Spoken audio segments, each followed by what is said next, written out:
Just to start with a sort of a very basic bit of background, that you have been quoted in several places saying that in your mind this is a continuation of a character who was, and I believe I'm quoting you accurately, but correct me if I'm not, who was an angry taxi driver in his 20s, who was a narcissistic gigolo in his 30s, an anxious light sleeper in his 40s, and now is the superficial walker. Explain to me what that character trajectory means in those different ages of the character. Well, I wrote Taxi Driver essentially as a cri de coeur, and then some years later I wrote American Gigolo, and then I started realizing that the characters, although seemingly very different, were in fact quite similar. And that is, they were drifters. They moved around, floated in and out of society, sort of looked at society through the windows, and didn't really have a life of their own, and sort of were trying to figure out how to get one. And then when the character of Light Sleeper came to me, I realized that was just, the drug dealer was just the taxi driver in the back seat with another driver. And then I started thinking about, well, whatever, if that's what happened to the taxi driver, he ended up in the backseat dealing drugs. So I said, well, what happened to the gigolo? And I thought, well, maybe, you know, he gets to be 50 and his skills are now social rather than sexual. He's finally come out of the closet. You know, maybe he's like a society walker. So, in fact, it's not a tetralogy per se. It's the evolution of a certain kind of character over 40 years of character time, 30 years of lifetime.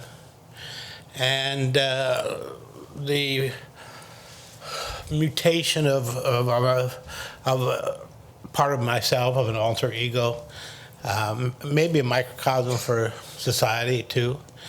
It was very hard to get this one financed, so I don't envision doing it again.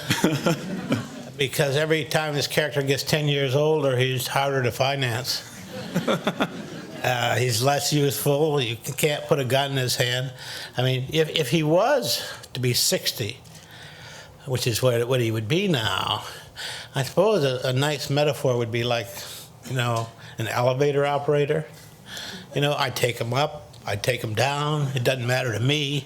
Well, yeah, but I don't know how to finance that movie. Okay. I mean, one of the interesting things is that because, you know, Washington is such a character in the film, such a presence in the film, it's very important that that's where it's set. I was here in the auditorium when the film started playing, and there was an audible intake of breath when it said Isle of Man Films presents.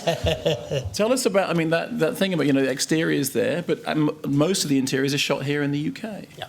I mean, it's a movie that takes place in rooms. You can build rooms anywhere, you know.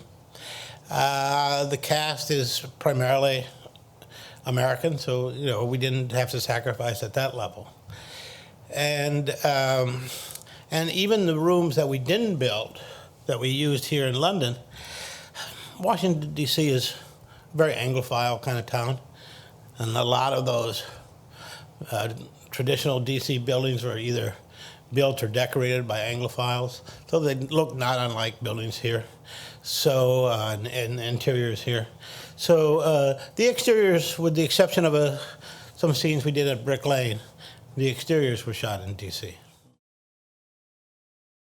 Since you're here at the BFI South Bank in London, do you want to tell us all how fabulous it was working in the UK and what a brilliant film industry we have, and how thrilled you are to be able to take advantage of it? Well, I know, but you know...